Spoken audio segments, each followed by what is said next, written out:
Povo de Deus, tudo bem? Como é que vocês estão nessa tarde de terça-feira, dia 7 de julho de 1900, que isso, né? 1962, 2020. Sejam muito bem-vindos a todos. Nós vamos dar sequência aqui à nossa palavra do dia, nós vamos dar sequência ao nosso estudo.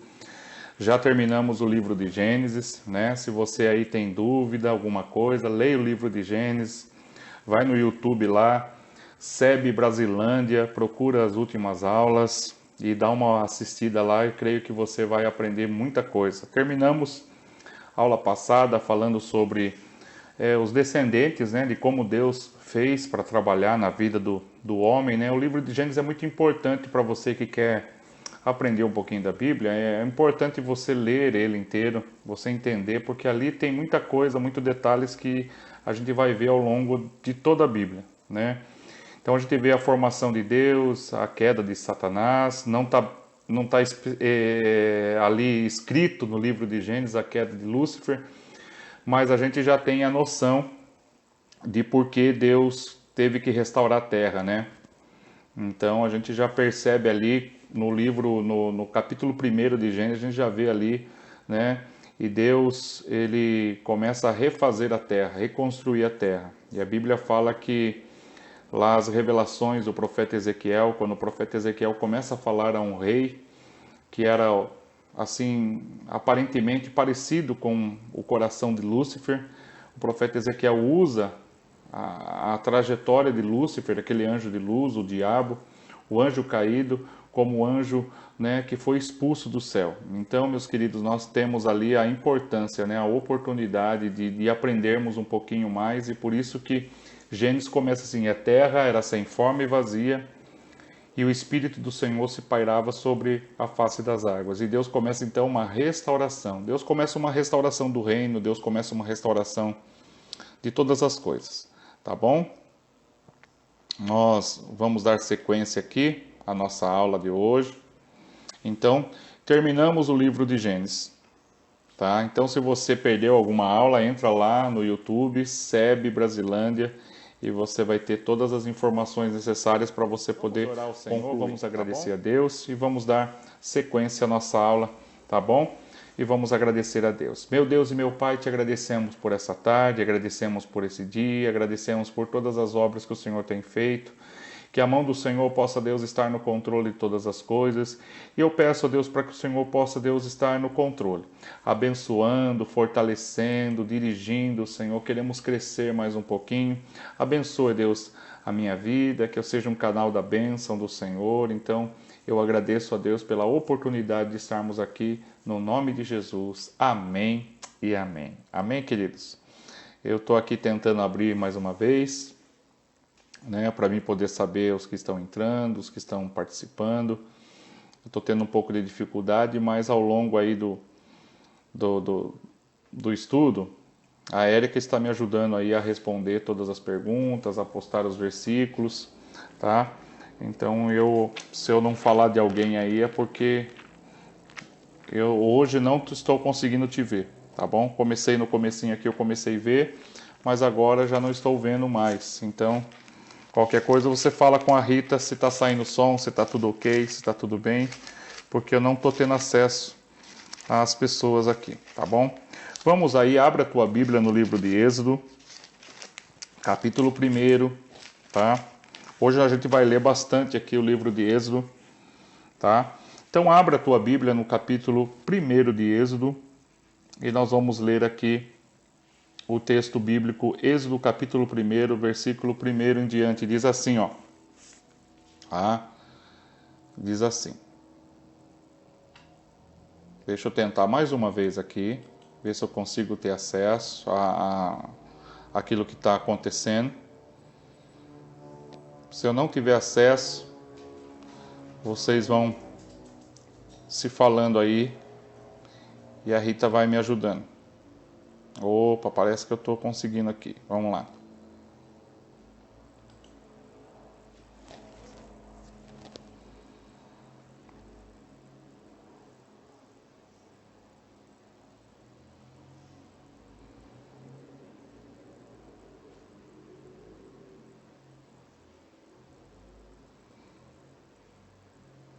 Tá vendo?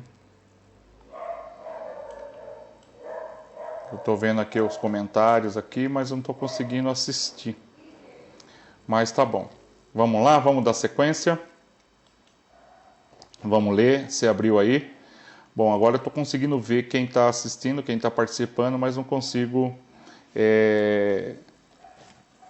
verificar aqui. Mas vamos lá, deixa aí. Vamos dar sequência, senão a gente perde tempo, tá bom? Êxodo capítulo 1, versículo 1 em diante, diz assim, né?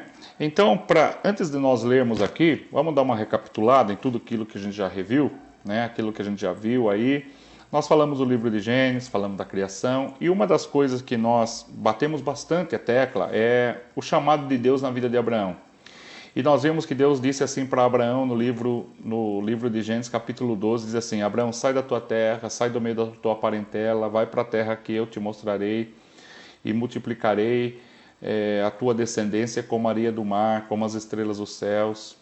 Houve momentos que Deus, lá no capítulo 15, Deus fala: Abraão, sai para fora da sua tenda, consegue contar as estrelas? Abraão fala assim: é impossível contar. Daí Deus fala assim: é dessa maneira que eu vou fazer na tua vida, vou realizar um milagre, através da tua vida que eu vou realizar um milagre, uma obra na tua casa, na tua vida, na tua família. Então, queridos, Deus começou ali, na vida de um homem, Deus começa o plano dele para restaurar a terra, para restaurar o reino, né? Porque eu e você fazemos parte do reino.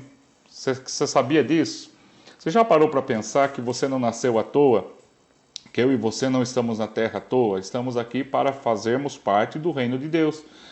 Por isso que quando a gente vê todas as coisas maravilhosas, as coisas que foram criadas na terra, a gente vê as coisas lindas, as coisas maravilhosas, são coisas que nós podemos dizer são criação de Deus, são aquilo que Deus criou.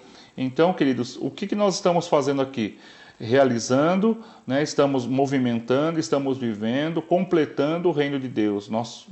O Senhor nos criou à sua imagem, à sua semelhança. Então eu me pareço com o Senhor, me pareço com a criação do Senhor na minha vida, né? O Senhor, quando criou os anjos, ele criou os anjos. Quando ele fez o homem, ele disse assim: façamos conforme a nossa imagem, conforme o nosso caráter, conforme as nossas atitudes, conforme o nosso pensamento. Então eu e você parecemos um pouco com Deus. Temos as qualidades, as atitudes, e por isso fazemos parte do reino de Deus através do Senhor Jesus.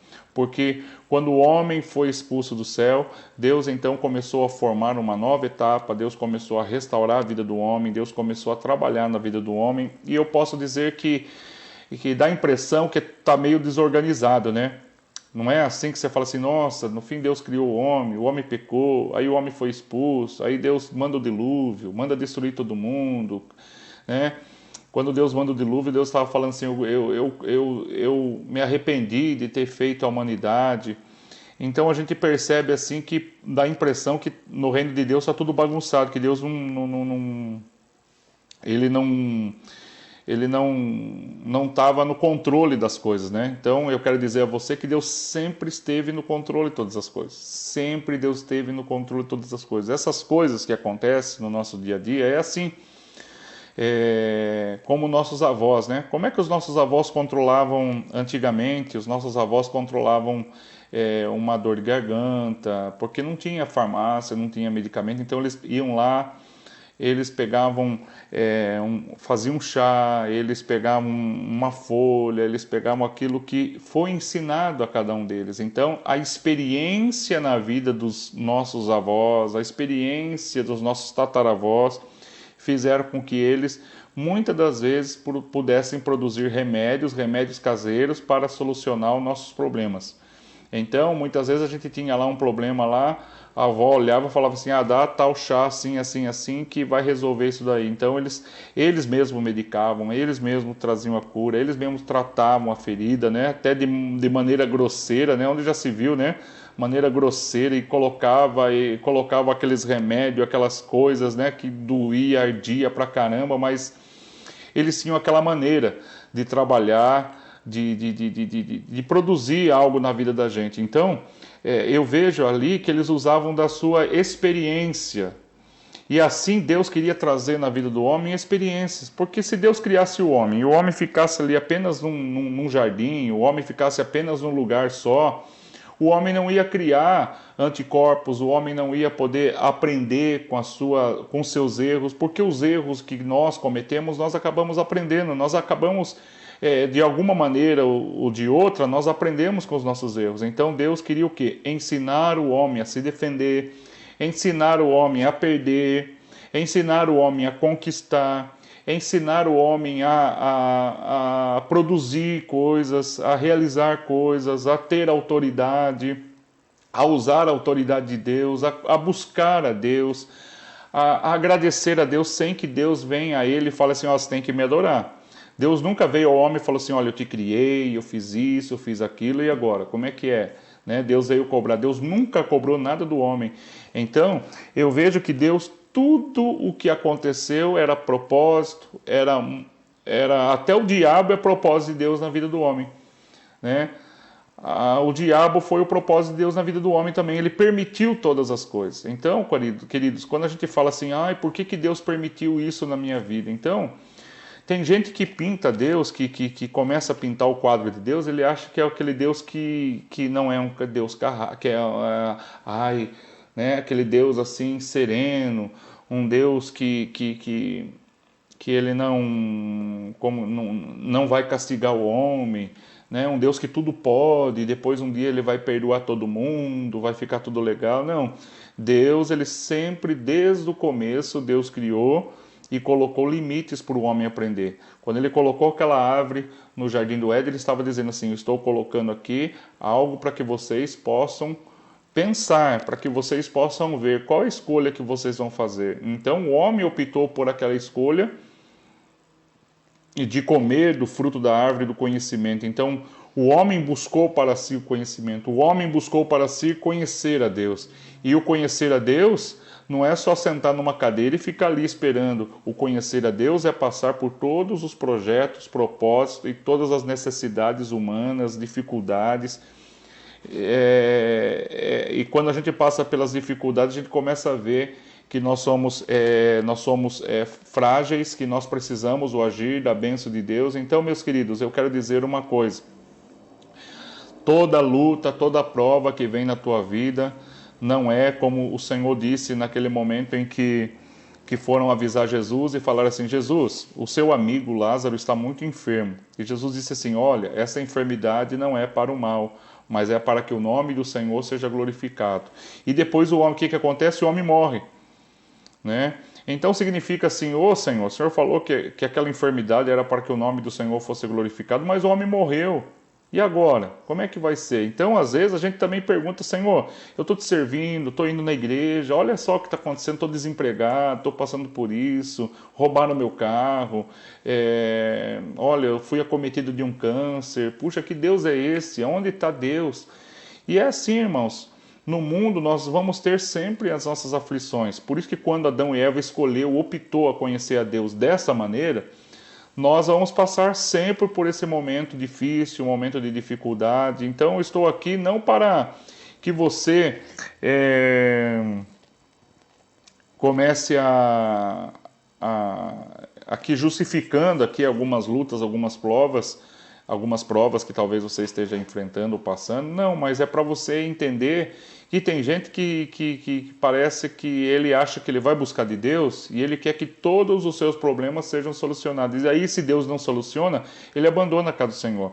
E tem aqueles que ele só busca a Deus quando um problema acontece na casa dele, na vida dele. Então, daí o que acontece? Ele começa a buscar Deus porque aconteceu um problema na casa dele.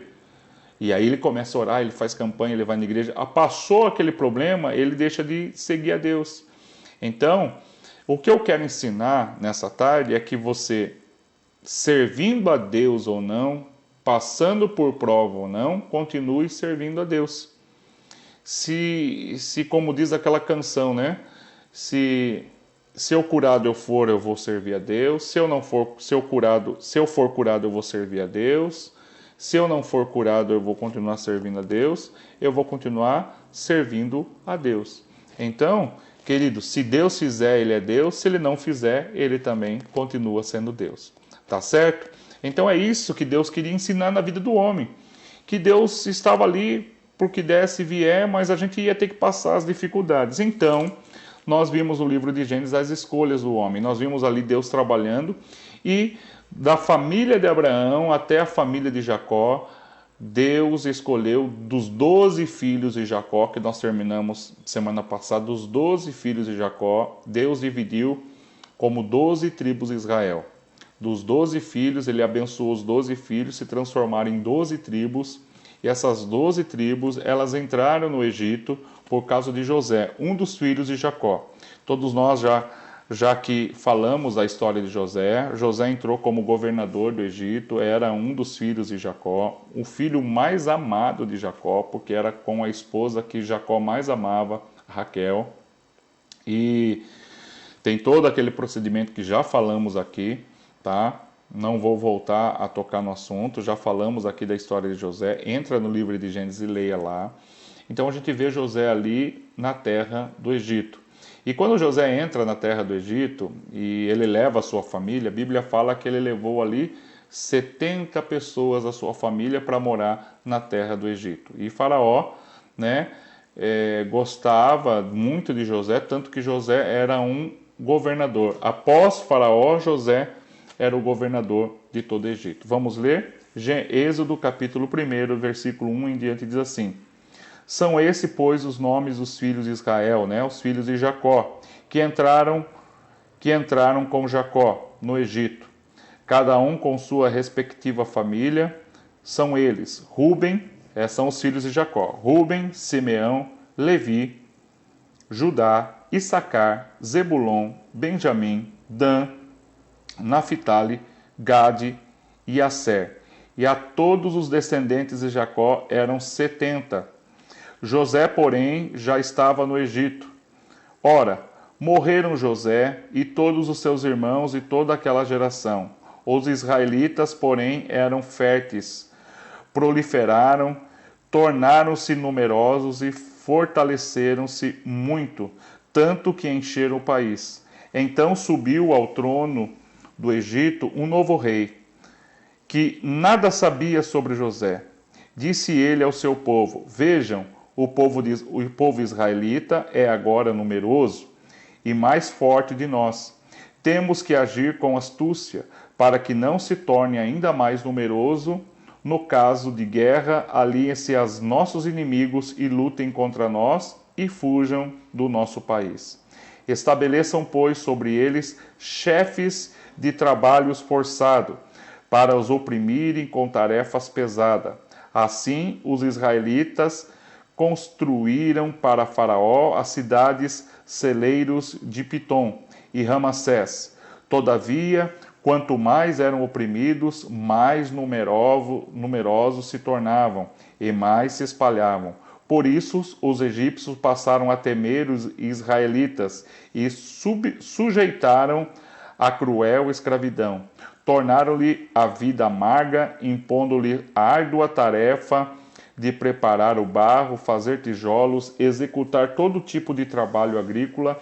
Em tudo os egípcios os sujeitavam a cruel escravidão.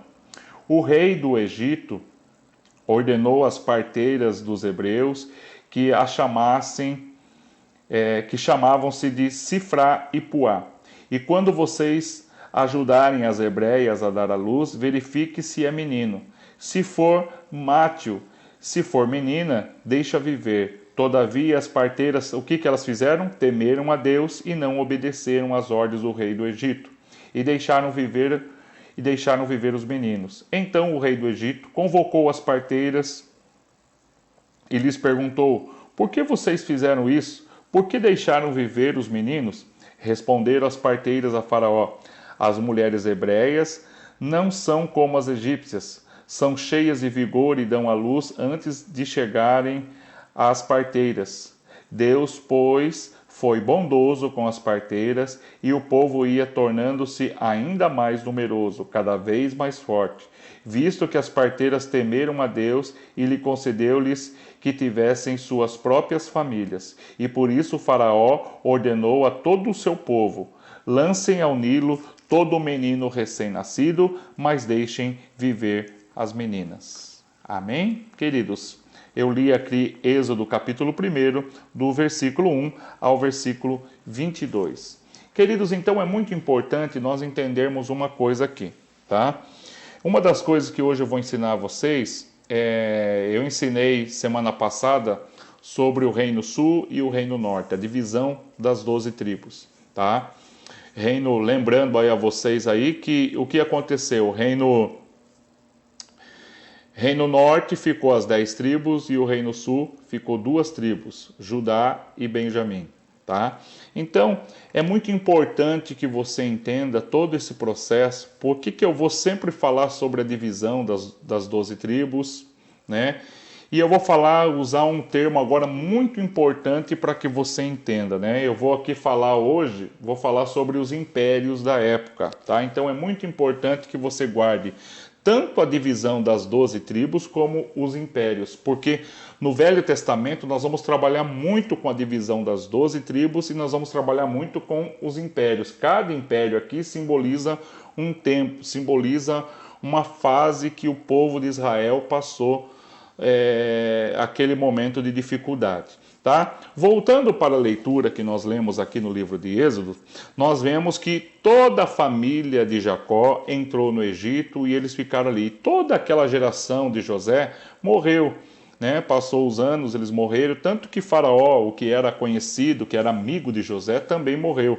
Então significa que a partir daquele momento o povo de Israel ficou ali. Qual era a promessa de Deus para Abraão? Cresçam, multiplicam, vocês serão como a areia do mar, né? E nós vamos ver lá no livro de Números, porque o livro de Números ele conta muito o número de cada tribo, quantos eram as pessoas, e lá no livro de Números fala que o povo de Israel era aproximadamente mais de 2 milhões de pessoas. Era um povo muito numeroso, que cresceu muito. Eles entraram com 70 pessoas e agora já era uma nação de mais de 2 milhões de pessoas. E para que você entenda um pouquinho da história, nós vamos falar um pouquinho de história também, o que envolveu porque tem gente que acredita que a Bíblia é um conto de fadas. A Bíblia foi umas historinhas que foram contadas e a gente lê aqui para a gente ler na igreja. A Bíblia é história acontecendo, tá? Quem gosta de história, é só você estudar um pouquinho que você vai ver algumas coisas lá relacionados ao povo do Egito. Se você for conhecer, você vai conhecer as pirâmides, você vai conhecer aquilo que os faraós fizeram, e você vai ver que a história que a Bíblia conta está lá, né? Eu quero ter um dia, né? Ainda tenho esse sonho de um dia poder conhecer Israel, conhecer o Egito, conhecer aquilo que eu estou ensinando a você, conhecer de pegar, de tocar, de andar, de caminhar. Eu creio que um dia Deus vai me colocar lá. É promessa de Deus e um sonho, né? E eu creio que Deus um dia vai realizar isso na minha vida, tenho certeza disso, tá? Deus um dia vai preparar o momento, a hora, e eu vou, isso vai chegar na minha vida. Então eu creio muito que Deus vai realizar esse sonho, esse projeto na minha vida, tá bom? Então, queridos, nós vamos ver aqui, se Deus tinha um projeto para aquele povo, que era para aquele povo sair da terra e ir para uma terra que estava manando leite e mel, e no meio da trajetória tudo aconteceu ali com aquela família, tanto de Abraão lá e a família de Jacó. E por que Deus permitiu, né? É como eu disse no começo, por isso que eu fiz toda aquela introdução. Então, Deus permitiu a escravidão no meio daquele povo, porque Deus era o lugar de Deus multiplicar aquele povo, era o lugar de Deus dar sustentação àquele povo, era o lugar de Deus dar com que eles pudessem ser formados ali. Então, para a gente poder entender a história, nós precisamos entender o que acontecia antes daquele povo chegar no Egito, tá? Então a gente vê aqui que existia um povo, né, um povo aqui de origem asiático, tanto que eu não posso aqui confirmar, mas assim, quem já assistiu aquele filme, né, As Muralhas, né, a muralha lá que tem, né, um povo no deserto, a gente fala assim, caramba, né, parece que eles estão ali no Oriente Médio e é um povo asiático. A gente vê ali, né, a maneira como eles construíram as suas muralhas, a maneira como eles foram ali fazendo o seu trabalho. A gente vê, é muito legal o filme, para você que não assistiu, assista lá A Muralha, é um filme muito legal, né? Fala sobre armamento, fala sobre um povo um povo que tinha uma maneira diferente, né? No filme mostra que eles criaram a pólvora, né? Então, aqui, esse povo que estava aqui próximo do Egito, era um povo chamado de Ixons, né? Os Ixons, né, eram nômades, eles, na verdade, eles dominavam. O Egito era só aparência, porque eles eram um povo pacífico. Então, esse povo aqui, eles tinham cavalos de guerra, eles tinham, eles começaram a desenvolver o arco e flecha, né?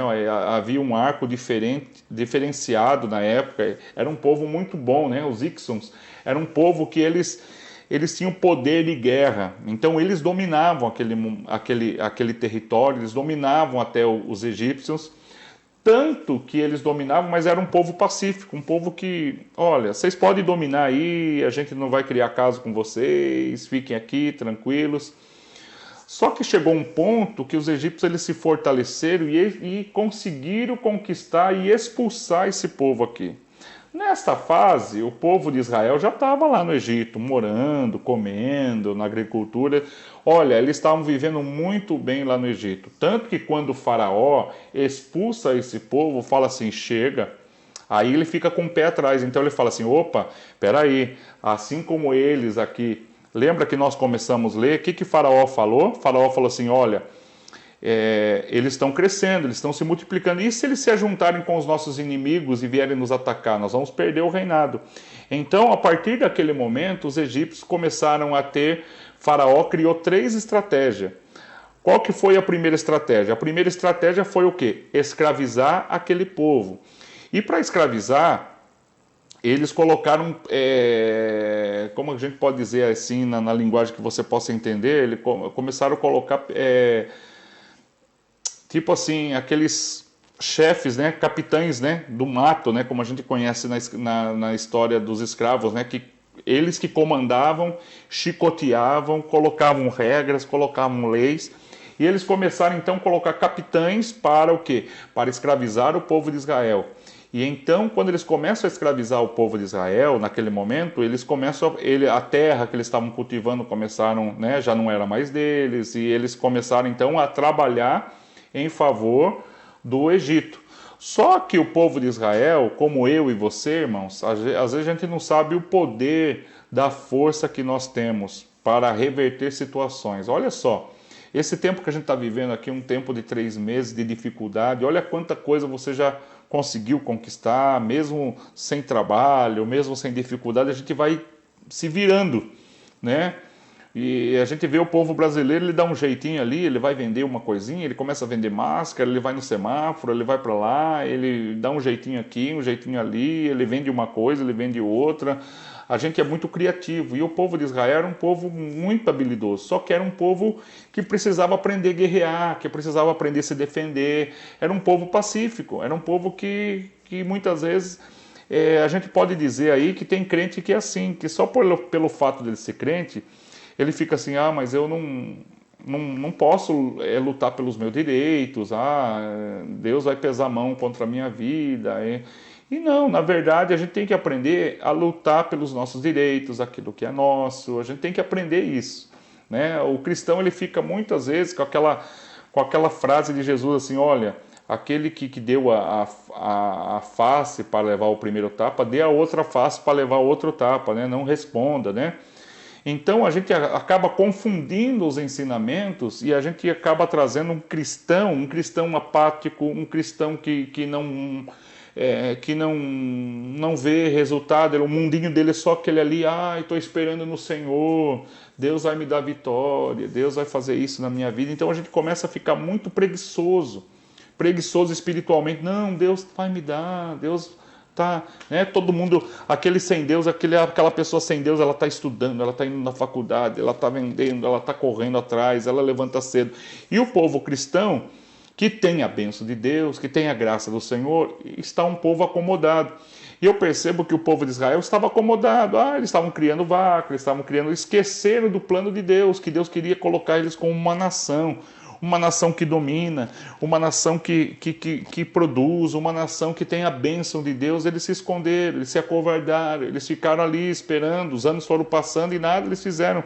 E às vezes é assim na nossa vida. Os anos vão passando, e a gente vai se acovardando, a gente vai se escondendo, a gente não quer crescer, a gente não quer...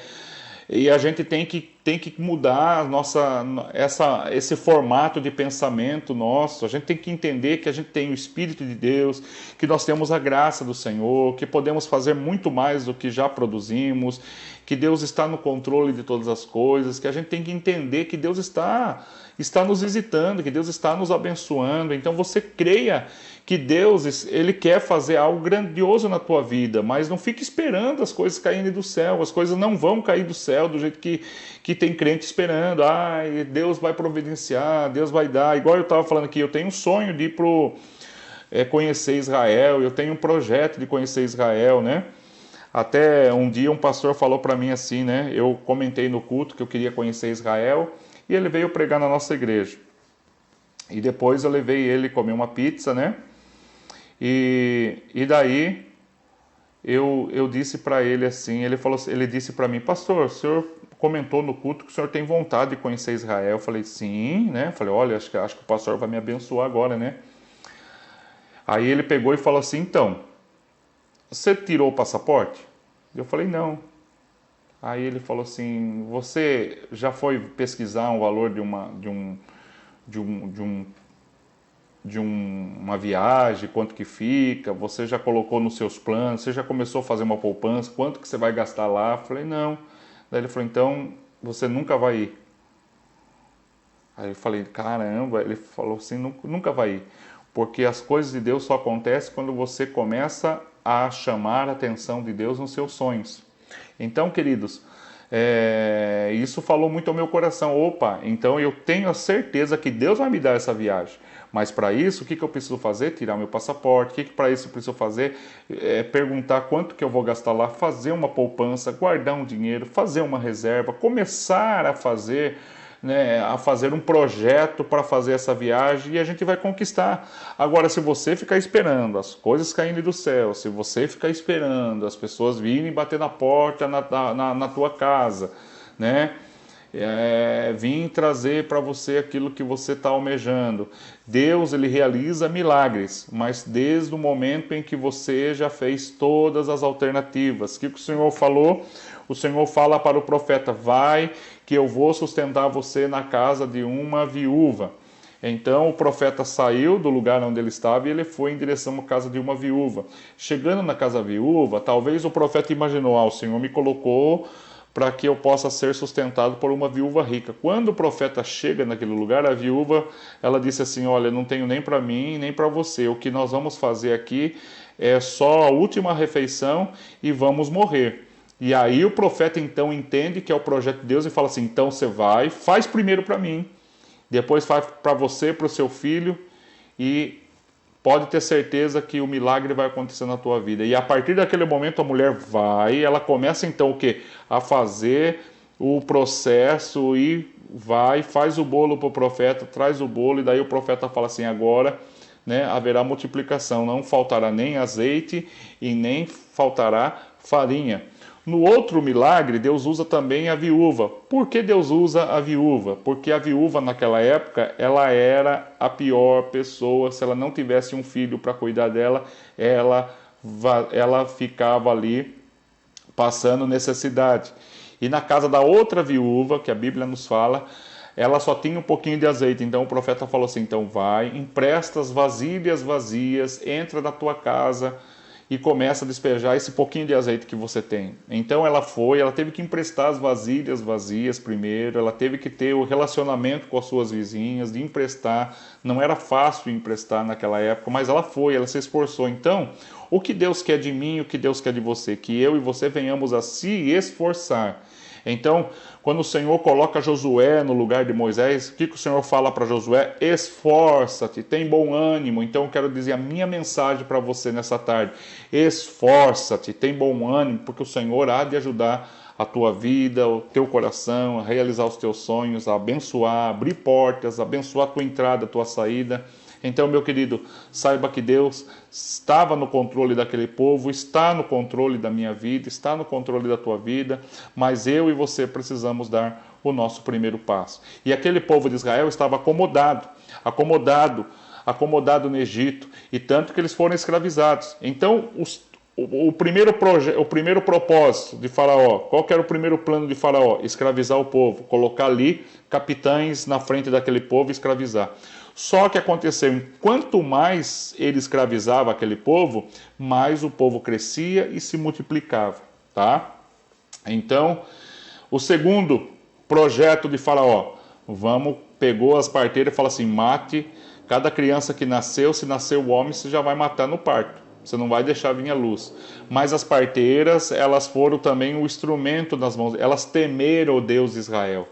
Então, toda vez que elas chegavam lá, elas não tinham coragem de matar aquele menino.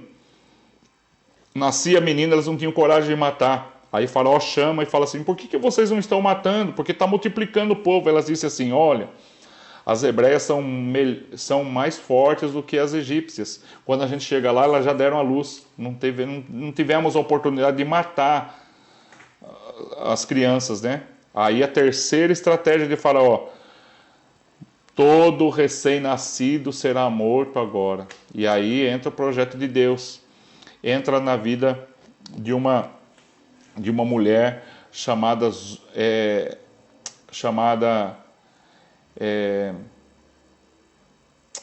a mãe de Moisés. Preguei esses dias, Joquebede, né? Eu ia falar Zoquebede, né? Por isso que eu fiquei pensando. Joquebede. Essa mulher tem tudo aquilo que nós estamos falando aqui. Ela sabia que o decreto era o quê? Qual que era a estratégia de Faraó? Matar a criança que era nascida menino. As meninas iam viver, mas os meninos seriam mortos. Então, Joquebede, o que ela faz? Ela esconde o filho dela, que é o menino, chamado Moisés, por 3 meses. E depois desses 3 meses, ela coloca o menino num cestinho, ela coloca ali como se fosse um piche, né?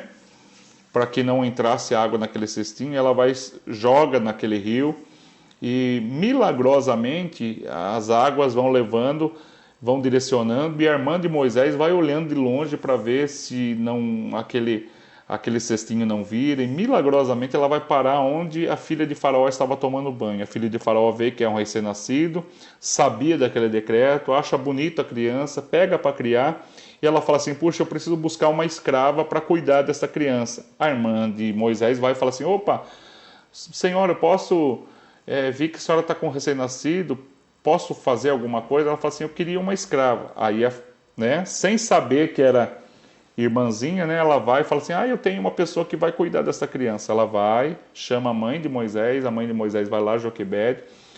A filha de Faraó paga um salário e fala assim, cuida dessa criança, quando ela estiver adolescente, você vai trazer no palácio e eu vou criar como meu filho, tá? Então a própria mãe de Moisés criou Moisés, deu os estatutos, ensinou todas as coisas. Então a gente vê que o sonho, o meu sonho, o teu sonho, ele só vai terminar quando eu desisto e quando você desista. Não desista dos teus sonhos, não desista dos teus projetos.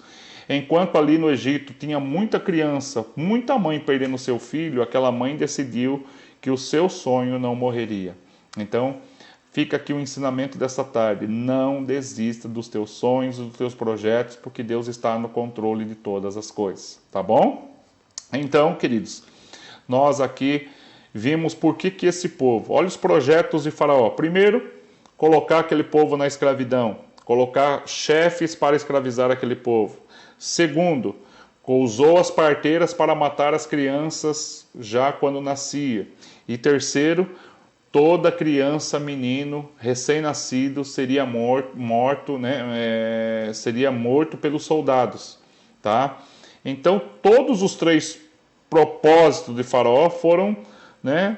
Não deram certo da maneira como ele queria.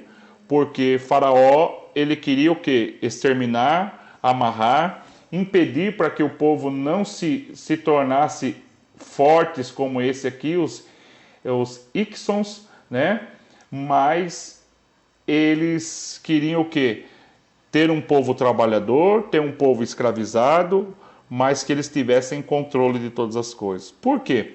Porque naquela época, havia o chamado império, né? Que eu vou entrar nesse assunto. Esse aqui eu vou repetir várias vezes, tá? Império eram aqueles que eram reinos que governavam a terra toda, tá? Fortes impérios. E naquela época, o primeiro império a se destacar foi o Império Egípcio, tá? Então o Império Egípcio foi o primeiro império que governou todo o mundo, governou o mundo, né? Eles depois que destruíram esse povo aqui, né? Eles espalharam, conseguiram conquistar, eles dominaram todo, né? Todo o reino. Eles tinham cavalos de guerra, mas quando o povo de Israel sai, eles são muito bombardeados, né? Eles perderam praticamente todo o poderio deles, o exército deles. Tanto que Faraó, quando entra com o exército dentro do mar, as águas do mar se fecham, eles perdem um pouquinho da potência deles. Então foi aquele momento que eles começaram a decair, né? Então a perseguição do povo de Israel, né, o povo do egípcio perseguindo o povo de Israel, veio o quê? Veio um tempo que eles perderam essa finalidade de dominar a terra. Daí veio quem? Os assírios. Os assírios conseguiram conquistar, os egípcios conseguiram dominar a terra, e eles começaram então a dominar, e foram passando anos, e não foi assim, né? Daqui a 2 anos, anos os assírios conquistaram e anos eles dominaram. Quando os assírios estavam dominando, veio um império que foi um império que você vai ver muito lá na Bíblia, o Império Babilônico. Guarda esse aqui, Babilônio. O Império Babilônico, ele foi tão terrível, porque aqui começa o cativeiro, tá? Então, esse cativeiro aqui, pastor, tudo isso aconteceu aqui, olha, no Egito, tudo isso aconteceu aqui quando o povo sai. Então, para você entender um pouquinho como que funciona, né? E eu vou falar ainda mais para frente. Quando o povo de Israel ele sai do Egito, que nós vamos ler no livro de Êxodo, nós vamos falar ainda, semana que vem nós vamos falar sobre as 10 pragas, sobre a saída do povo. É importante a gente falar sobre as 10 pragas, o significado das 10 pragas, para você entender por que cada praga tem o seu significado, tá? Então Deus aqui, Faraó esqueceu praticamente que aquele era um povo escolhido, um povo de Deus. E o povo de Deus precisava entender que eles tinham que lutar pelos seus sonhos, pelos seus projetos. E Deus tira aquele povo, e Deus fala assim: vou levar vocês para uma terra que emana leite e mel. Já era essa promessa já era para a vida de Abraão, que era a terra de Canaã, que era a terra onde Deus queria abençoar a família, né, o povo de Israel. E quando eles saem do Egito, a trajetória deles até a terra de Canaã era aproximadamente 11 dias, a 12, a 15 dias, caminhada, né, no deserto. Mas o Senhor leva eles por um outro caminho, e eles acabam se perdendo porque Deus permitiu isso, porque Deus queria tirar, porque ao mesmo tempo que eles estavam ali no deserto, eles queriam voltar, porque eles queriam, né, mas lá a gente tinha nossas ovelhas, lá a terra do Egito era gostosa, lá tinha alho, lá a gente tinha isso, lá a gente tinha aquilo, porque o Egito não saía do coração do povo. É muito complicado, né? Muito complicado. E nos dias de hoje a gente vê muito crente, mas era tão gostoso quando eu fazia isso, eu fazia aquilo. A gente vê que as pessoas não querem se desvincular dos seus pecadinhos, né? A gente prega, fala na igreja, mas a pessoa fala: mas aquela vidinha que eu tinha era gostosa, era boa. Eu quero Deus, mas também quero aquela vidinha minha. Eu quero servir a Deus, mas também quero aquilo que eu fazia antigamente. Então a gente vê que o povo ficou muito dividido, e Deus precisava tirar o Egito, e Deus começou a provar aquele povo, e aquele povo também se rebelou, né, contra Deus. Aquele povo era um povo rebelde, tanto que de todos aqueles que saíram do Egito, eles praticamente daqueles que saíram do Egito, apenas Josué e Calebe adentraram na terra prometida, tá? O restante, Moisés, Arão, né, que era o irmão de Moisés, Miriam, todo o povo lá que saiu, as pessoas, eles morreram no deserto. Tanto que Moisés teve que escrever o livro fugiu aqui minha memória, Deuteronômio, para a nova geração. Então, o livro de Deuteronômio, ele repete todas as leis, as regras, o que Deus fez, o que Deus realizou para o povo ali no deserto, na saída deles. Então, é uma repetição das leis e das ordenanças de Deus para aquela nova geração que estava crescendo no deserto. Então, o povo saiu dali e aquele povo, ele começou a conquistar a terra prometida quando a gente lê o livro de Josué. Quando você vai ver o livro de Josué, eles estão conquistando a terra prometida, expulsando os inimigos da terra de Canaã. Tá? Aquela terra, talvez você possa falar assim, como eu já pensei. Falar, puxa vida, que Deus, né, se já tinha gente lá, por que Deus foi expulsar aquelas pessoas? Aquela terra já era a terra da família de Abraão. Já era posse de Abraão, terra de Canaã. Então eles só foram tomar posse. Tá? Por isso que a gente fala assim, toma posse da tua bênção, toma posse da tua vitória. Quando Jesus conquistou na cruz do Calvário, ele também liberou sobre a nossa vida autoridade sobre o demônio, autoridade sobre a enfermidade, autoridade sobre muitas coisas. E por isso que a gente fala assim, toma posse da tua bênção. Então eles foram em Canaã para tomar posse da terra prometida. Então aquele povo se dividiu em 12 tribos, eles se misturaram ali, né, na terra de Canaã, expulsaram. Aí teve povo que não matou algumas pessoas, achou melhor por bem continuar, ficar com algumas pessoas que estavam morando ali. Por isso que Deus às vezes pesou um pouco a mão, porque eles foram omissos na ordem de Deus. Porque quando Deus fala alguma coisa no nosso coração, Deus fala assim, tira aquilo do teu coração, aquilo que desagrada, aquilo que está fazendo mal, aquilo que está tirando você da presença do Senhor. E a gente mantém, isso traz uma maldição na nossa vida. Você entendeu? E a gente fica relutando. E o povo de Israel também foi um povo que ficou ali, sabe, relutando. Ah, não, vamos deixar porque as mulheres são bonitas, vamos matar só os homens, sabe? Aquele negócio, não, vamos, olha e tal. E eles foram mantendo alguma coisa, deixando alguma coisa para trás, algumas picuinhas. Eles tiveram muito problema lá na frente, né? E aí termina o Império Egípcio, vem o Império Assírio. Eles estão lá, morando todo mundo lá, e tal, e tal, e tal, né? Aí vem aquela discussão, né? Naquele momento que eles estão ali, eles vão crescendo, vai passando anos, até que eles querem um novo rei, né? Eles querem um rei, querem um rei. Daí o Senhor dá o primeiro rei, que é Saul. Depois de Saul, Deus rejeita Saul, porque Saul vinha fazendo muita besteira, muita coisa errada. Daí veio Davi. De Davi veio Salomão. Todo esse assunto a gente vai falar de novo, queridos. Aí veio Salomão. Depois de Salomão veio aquela história que nós falamos aqui, Jeroboão, né? Veio Jeroboão, aquele que queria, né? Que Salomão quis matar porque ele queria conquistar o reino, o trono, né? Daí o filho, né? O filho não conseguiu reinar, que era o filho legítimo que ia reinar, assumir o trono, porque esse Jeroboão foi lá e conseguiu dividir as 10 tribos. Aí 10 tribos ficou com Jeroboão e as outras 2 tribos ficou com o filho, né, de Salomão. E por isso, queridos, aqui a gente vê que enquanto os assírios estavam aqui, eles estavam lá dividindo, vivendo, porque os assírios, eles não queriam governar, né? Eles dominavam, era um povo que dominava, mas não interferiam nos outros povos, né? Mas quando veio os babilônicos, eles interferiram. Tanto que interferiram, que daí entra aquela história que a gente fala, que os babilônicos foram, conquistaram, começaram a destruir as cidades. E eles queriam o quê? Eles queriam formar um povo. Então eles foram destruindo, até que destruíram lá, né? Trouxeram cativos de Israel, começaram a trazer. Nessa aqui de trazer o povo cativo, que a gente chama de cativeiro, eles trouxeram ali, né, Daniel, Sadraque, Mesaque, Abidnego, né, que eles foram lá, pegaram e começaram a levar para morar no reino babilônico, aonde quem reinava lá, quem era o rei chamado Nabucodonosor. E esse rei era um rei perverso.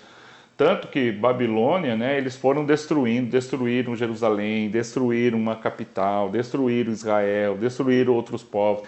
E tudo que era de melhor, dinheiro,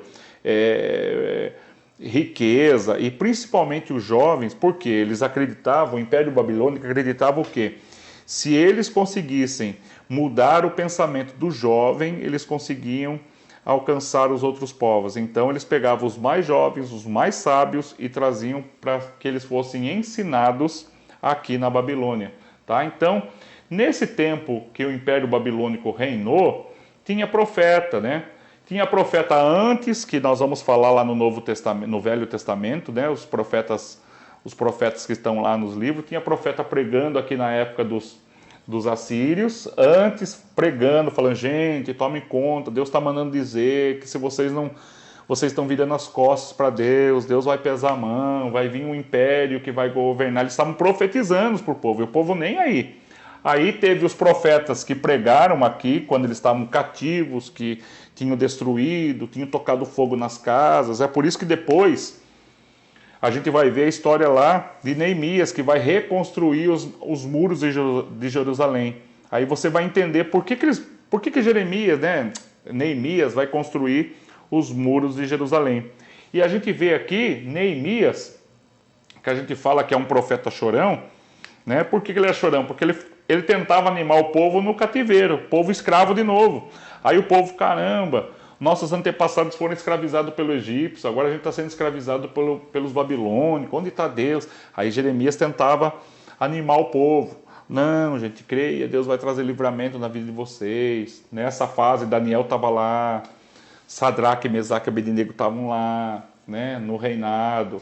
Né? Daniel orava 3 vezes ao dia na direção de Jerusalém, porque lá era o lugar da adoração. Tanto que você vai ver que Daniel orava lá e depois fizeram um decreto contra o Deus e Daniel, queriam tirar essa autoridade. Aí até que veio o momento de livramento, o momento que Deus levanta os persas, guerreia contra os babilônicos, e os persas chegam aqui e falam, gente, podem voltar para suas casas, podem abençoar. Nessa fase, Neemias estava aqui no reino persas, aí o rei persa fala assim, não, pode ir lá, reconstrói os muros lá de Jerusalém, onde está sua família.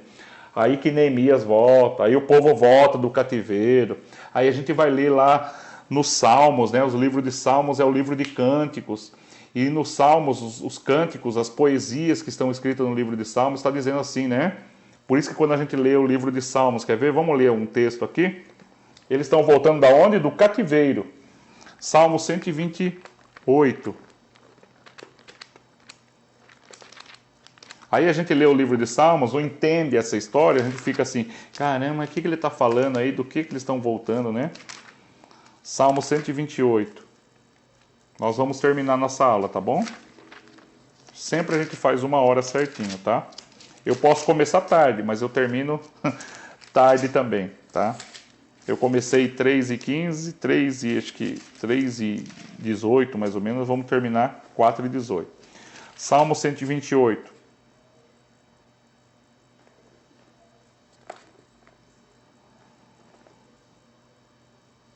Salmo 126, né? Desculpe, Érica. Salmo 126, tá? Volta aí, Érica. Sei que você estava já preparando. Salmo 126. Diz assim, ó. Quando o Senhor trouxe os cativos de volta a Sião, foi como um sonho. Então a nossa boca se encheu de riso, a nossa língua de cantos e de alegria. Você já imaginou? Você está aqui no Brasil. Aí vem, vamos supor, os Estados Unidos vem e fala assim, leva os nossos filhos, leva a Ana Paula, leva o Davi, leva todas as crianças, nossa, destrói as nossas casas, levam lá. Aí eles ficam morando lá. Aí a gente morre, né? A gente vai morrer aqui porque houve muita fome, não tinha mais o que fazer, as casas estavam queimadas, o povo morreu, muita gente morreu. Aí houve um momento que eles cresceram lá também na Babilônia, daí mandam de volta, daí o povo está voltando para reconstruir o Brasil, né? Reconstruir a cidade de Jerusalém, reconstruir de novo a terra de Canaã, reconstruir as suas casas, reconstruir a igreja que era Jerusalém. E olha aqui o salmista diz, quando o Senhor nos trouxe do cativeiro, os que voltavam a Sião, foi como um sonho. Então a nossa boca se encheu de riso, a nossa língua de cânticos e alegria. Até as outras nações diziam, o Senhor fez coisas grandiosas por esse povo. Sim, Coisas grandiosas fez o Senhor por nós e por isso estamos alegres.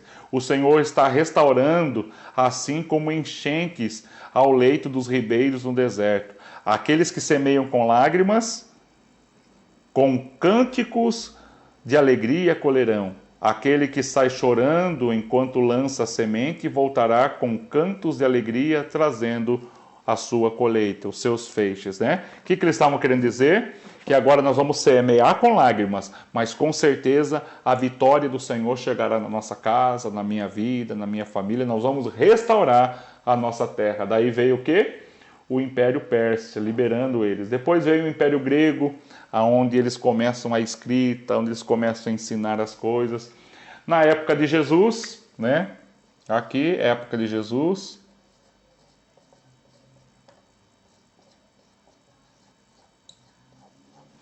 O Império Romano, na época de Jesus era o Império Romano. E o Império Romano começou a desenvolver as estradas, o Império Romano começou a desenvolver os pedágios, os impostos, tá? Nos outros impérios tinha os impostos, mas aqui o Império Romano ele começa. E é por isso que a gente, às vezes eu não entendia, por que tem um italiano lá no deserto? Porque eles dominavam a terra naquela fase, eles colocavam ali, por isso que tinha lá Herodes estava lá como governador, ele dominava, como presidente, né? Hoje a gente é chamado aí de, hoje não é tão assim, mas né, tem os consolados, né? Consolado americano, consolado brasileiro, e aqui tinha, né, um governador que governava, que falava, dava tudo o que acontecia aqui. Foi nessa época de Jesus aqui com o Império Romano que eles começaram, os religiosos da época começaram a falar assim, olha, foram até o Império Romano falando, olha, Jesus está levantando aí uma rebelião contra vocês, eu acho que vocês têm que fazer alguma coisa. Daí o Império Romano até que, né, a gente vê lavando as mãos, né, eu lavo minhas mãos, não quero saber, vocês decidam entre vocês, eu não vejo nada que Jesus vai produzir alguma coisa contra o Império Romano, e mesmo assim os religiosos da época vão lá, o próprio povo judeu vai lá e faz com que Jesus passe pela cruz. E o próximo império que vai vir agora, que nós vamos falar mais para frente, é o Império do Anticristo, tá? Então, o último império foi o Império Romano, e agora o que vai vir futuramente é o Império do Anticristo, tá bom? Eu quero desejar a você uma ótima tarde, obrigado pelas felicitações do meu aniversário, que Deus abençoe muito a tua vida. Quinta-feira teremos o nosso culto transmitindo ao vivo e que Deus te abençoe. Te dê uma tarde de bênção, de vitória e guarda esta palavra nessa tarde, tá? Não desista de lutar pelos teus sonhos. Amém? Que Deus te abençoe. Desejo a você uma ótima tarde e que as bênçãos do Senhor acampem ao teu redor. Amém? Deus te abençoe. Vou sair daqui para me desligar ali e que Deus esteja contigo.